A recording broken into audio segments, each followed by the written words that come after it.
Bonjour mes amis, hi guys. Interesting weekend of new online releases for Watches and Wonders by the Richemont brands mostly and a few independents. In my last videos you already saw the Jaeger-LeCoultre revamped Master Control watches, the date, the geographic, the calendar with a jumping date, and this very cool brand new chronograph with a full calendar.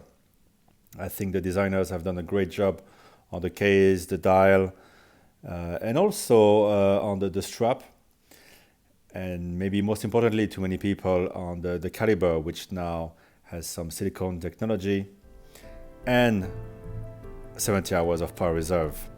In the same group, Lange is bringing in the big guns with a different version of the Minute Repeater on the Zeitwerk. Impressive tour de force of engineering. But of course, those watches don't come cheap. It's about $500,000 US for this Minute Repeater. And on the wrist here, on my wrist, you can see the regular version, already quite big.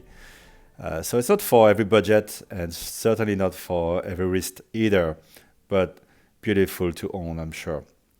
And now they come up with the white gold version with a different dial and straps, leather and rubber, of the controversial somewhat Odysseus. I think you need to see those watches in person. People, have been saying, oh, they're just riding the wave of the popularity of the Nautilus and the Royal Oak, but these things are planned many years in advance, and it's just bizarre that many brands are coming up with all those integrated steel sports models lately. They could have gone the easy way, making a steel version of the longer one, for example. That would have been really cool with a great bracelet. But whatever, they came up with a new watch, and I'm sure it's going to sell really well. And it's not like they can make that many a year anyway. I'm not quite sure about the marketing there of Lange. It's a brand of very few words, but on the website, things like timeless elegance, I associate that more with classic brands from Switzerland rather than the very edgy and German engineered longer pieces. Anyway, IWC also had some new watches, new colors, evolution of their classic lines, Portuguesers and whatnot. Here's a nice tourbillon watch, but the standout for me is this yacht club with moon phase for both hemispheres and the tides as well, if you're into that kind of sporting activities. And speaking of the big Holy Trinity Swiss brands, Vacheron Constantin brings out this incredible multi-complication pièce unique from their Cabinotier atelier, which also produces this beautiful Minute Repeater with the celestial complications. I like how they put the day and the month there in unusual places at the top. A very beautiful watch showing everything that they're capable of doing. The standout for me, though, is this gold, ultra-thin, skeletonized version of the Overseas with perpetual calendar. It is really stunning, and it comes, of course, with the leather and the rubber strap as well. They're giving you really everything you could possibly want. And at the entry level, here's a new dial version for the 56, somewhat unloved, more for the casual buyer of the brand. But I really like the Date 8 with power reserve version in rose gold of this watch. Maybe not their most talked about watches, but who knows? Maybe in 20 years they will be looked back as a nice watch that does everything. And Panerai has a fully loomed watch, okay.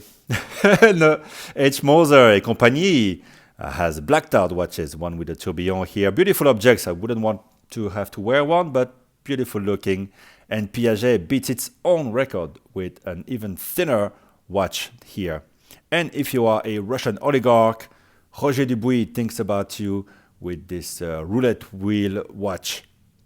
Now, Cartier, the Santos is part of their history, and they're coming up with a few new versions of it. I think 5 new versions. Quite nice watches taken individually, but maybe they're going to get lost in the mass of the different variations of this Santos model. This one looks quite nice. I think Christian at Theo and Harris will be a lot more excited about it than I am. But maybe one of these will appeal to you. There's so many of them, it becomes a bit more of a fashion thing, and Cartier has lost a bit of its appeal for the watch aficionado. So you can probably buy them online, add them to your bag. It's not really my bag, but do check them out. I think it's becoming a bit too much with Cartier. And now Laurent Ferrier, why not, joins in on the Steel Sports integrated bracelet thing. But of course, doing it their own way, putting a tourbillon in the back. Why not? Don't worry, there's not that many of them, only 12. So for the aficionados of the brand and the Galet case, well, there you go. Now you have a watch that you can wear on the weekend. So let me know in the comments which of those watches you find the most attractive. I think realistically speaking, the one that's going to appeal to most people is probably the Master Control from Jaeger-LeCoultre. They're really beautiful in person. I got a chance to see them. All right, bye-bye, guys.